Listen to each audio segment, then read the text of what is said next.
Hey y'all, welcome to your $1 Million Home Tour. Come on in. Hey everyone, welcome back to our channel. Today we're taking a deep dive into the $1 million question. I'm taking you inside this stunning home that's listed for $1.2 million, and we're gonna break it all the way down. Is it really worth the price tag? We're talking finishes, we're talking layout, location, the whole nitty gritty. So by the end of this video, you will really know if it's worth the $1 million price tag. So grab a snack and hit the like button and let's get into it.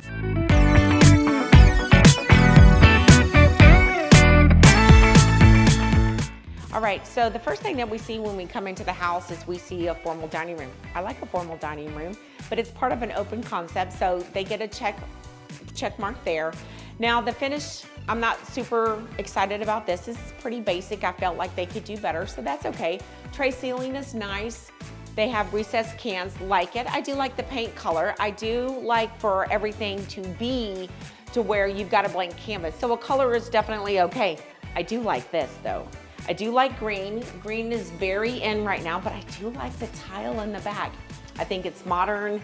I think it's beautiful. I do like a good sink. Now this is great for a party or a cocktail. So I felt like they're really thinking through this space because it's right next to the formal dining room. So that's super good. Cabinets are nice. We like all of this. Okay, can't go wrong with the wine fridge. It is the Texas Hill Country, for heaven's sake. So we get a check mark there. Now the finishes on the wall, you won't really be able to tell, but it's a smooth finish. So that is an upgraded type of finish for the Texas Hill Country. So that's super nice. Now let's walk this way and we're gonna get into the living room.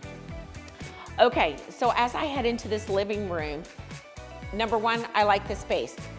That's good. For a house that's $1 million, you need to have good space. So this one gets another check mark. The fireplace is modern, that's great. Now this is also modern as well. So it puts off a little bit of heat, but it's not gonna kick off enough like we're sitting in front of the roaring fire in the English countryside. But that's fine, it's still beautiful.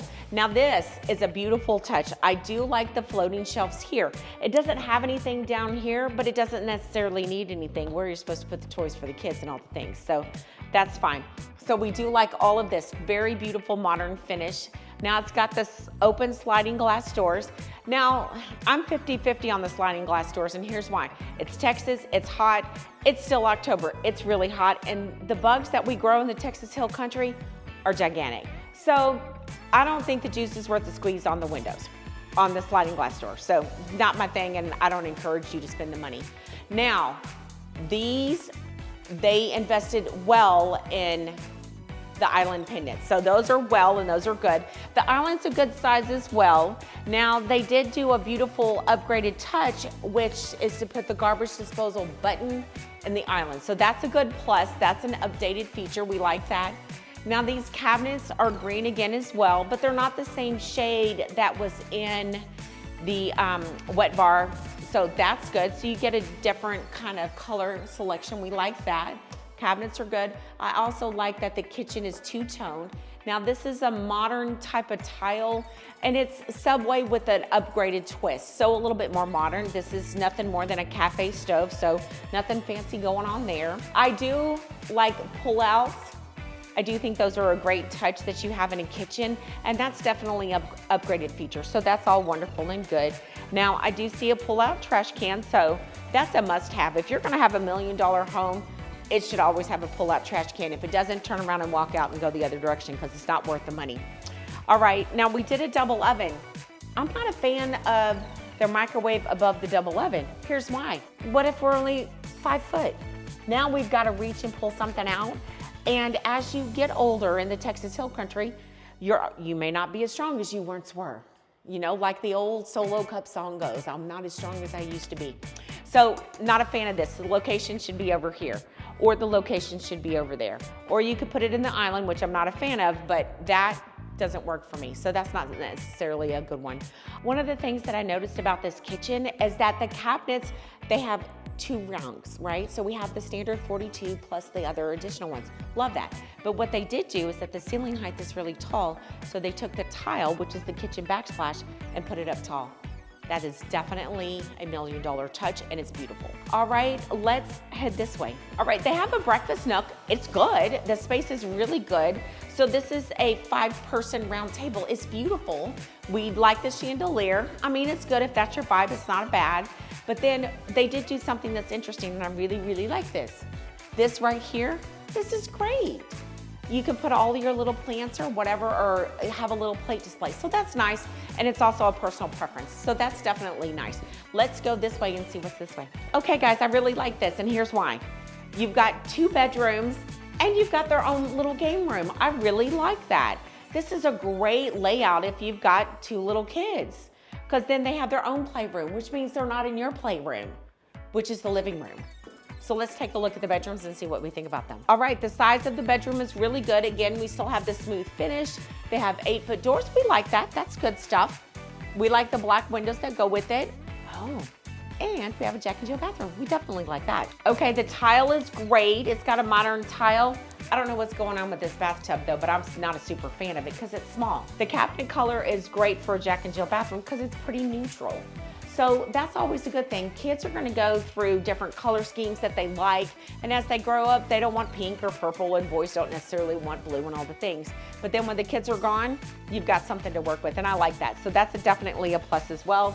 Good sized bedroom, good sized closet. So these bedrooms overall are a big plus. Okay, what this house also offers is that it offers doors, French doors out to the backyard. That's kind of nice. And it also has a half bathroom. So the kids have their own bathroom, half bathroom that's separate, and then their own personal game room. Yes, this is definitely Vanessa approved. Let's go take a look at the master and see what that looks like. Let's go. As we enter the owner's suite, come take a look. You've got an art niche, but one way is the bedroom, one way is the bathroom. So you really get the feeling of privacy. That's definitely a plus.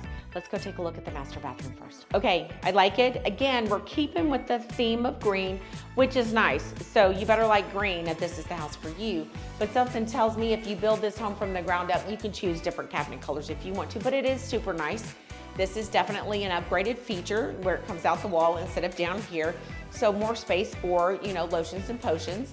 The mirrors are nice, and so is the lighting as well. But this is a beautiful tub, and it, again, the water fixture comes out of the wall. Here's something, you guys, this is not a tub that's big enough for 2 people, but if I gain 50 pounds, I'm not gonna fit in this tub. So, although I think the tub is pretty, I don't like the tub for long-term use. So there is that. They did a good job with the tile on the wall, so it makes a beautiful feature. And then this is what we call a car wash. So, you know, you go in one end and you come out the other. I think there should be glass doors here because, I mean, it's Texas and it's hot, but nobody wants to be cold coming out of a shower. So not necessarily completed if you ask me. All right, let's take a look at the master closet, see what we think. Okay, the master closet is nice. Kind of small for $1 million home, but I do like, you know, the built-in cabinetry, that's nice. But for $1 million home, is it large enough?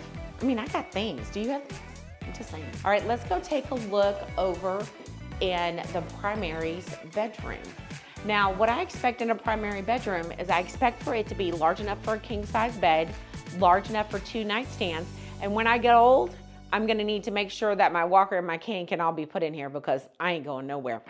All right, so I do like the size of the bedroom. I think it's great. It has a tray ceiling. It's got the upgraded on the wall, so that's super nice. And then this is a tile. Okay, tile is nice. I do like tile on the wall because it adds texture and it also adds character. But what if I get tired of it? I mean, if I'm gonna be here 20 years, how am I gonna get rid of it? Yeah, that means it has to come off. So not necessarily a fan of that. But there is a door from the master onto the back porch, and I do like that. All right, y'all, this is definitely the Texas Hill Country, and I like it. And I like it for 2 reasons. I got a place to sit and have dinner with my family and my friends. I've got a place to sit down and look at the deer that I don't want to eat my plants. But I also like the fact that there's an outdoor fridge, there's a sink, and I can cook my food. But what I really like is when I take a seat, I can see all of that. This home is on a little bit over an acre of land, which is really great in the Texas Hill Country. That's what you want. Now, the land is not necessarily flat, but in the Texas Hill Country, this is about as flat as you're gonna get it. And it's beautiful. It's definitely a great outdoor space. All right, so the question is the home worth $1 million? Well, exactly, this home is priced at $1.2 million, and here's why. The house itself is $1 million, the land costs $200,000. So in the Texas Hill Country, if you do build in your lot, this home would cost you about $1.2 million. So the question begs, is it worth it? And the answer is yes, it is worth it, and here's why. The location is prime. It's located in New Braunfels, Texas, which is a wonderful place to be, especially if you're moving out to send your kids to school, your kids to college, or if you're in that particular place in your life where it's just you and your spouse and kids want to come here, the river is here. So all those things are great. Location is prime. Number 2, the kitchen is beautiful. It is great space for cooking and all of those things. I've got plenty of space for storage. I've got plenty of space for all my plates and all my dishes and plenty of room for cooking. The placement of the microwave is incorrect, but that can be changed, especially if you build it, so you can fix that. The two-toned is beautiful. Now, formal dining rooms aren't necessarily in, but the location of that one is great. So you have a place for the little people to be, and then you've got a place for the grown folks to be. I also really do like the wine room. There's plenty of storage for the Texas Hill Country wine that you're gonna be a part of. So that is magnificent. The space in the living room is great. Now, another great part of this home is the 2 bedrooms with the game room right beside it. If you have little people, there is a Jack and Jill bathroom. They picked the color of the cabinetry and they did well, because it's a very neutral color. So if you got 2 girls, that's great. You got 2 boys, that's great. You got a boy and a girl, it's great. So they did well on that. Now let's talk about the owner's suite. They did a really good job on the space. That's wonderful. They did a really good job on the shower, but they're also missing a couple of tricks. Number 1, the tub is not really big enough for anybody who's over 5 foot, and I'm 5'5". But it's not big enough. So now you just sat yourself in a burrito. What kind of relaxation is that gonna be? So they chose the wrong tub. Now they chose a pretty tub, but it's the wrong tub. Now also on the car wash shower, it's a great shower, but it needs doors. It still needs to be enclosed. The master, so the primary closet, it's too small for 2 people. I mean, if you have hunting gear, snow gear, vacation gear, winter clothes, it's just not big enough for a $1 million home closet. So overall, is the home worth it? I would definitely say yes, but I do believe there are some things that they could do better. They also build a really great home with Energy Star efficient items inside the home. So overall, it's definitely worth it, but there are some things that they could do better. So is the juice worth the squeeze? And my answer is yes. And that's a wrap for the deep dive into this $1 million home. So now that we've seen everything from the finishes to the floor plan, what do you think? So is this home really worth $1.2 million, or is it doing just a little too much? Drop your thoughts in the comments below. I really want to hear your take. If you enjoyed this breakdown, make sure you hit the like button, subscribe, and turn on the notifications so you don't miss the next home tour where we break down another jaw-dropping property. Thanks for watching, and I'll see you guys around town.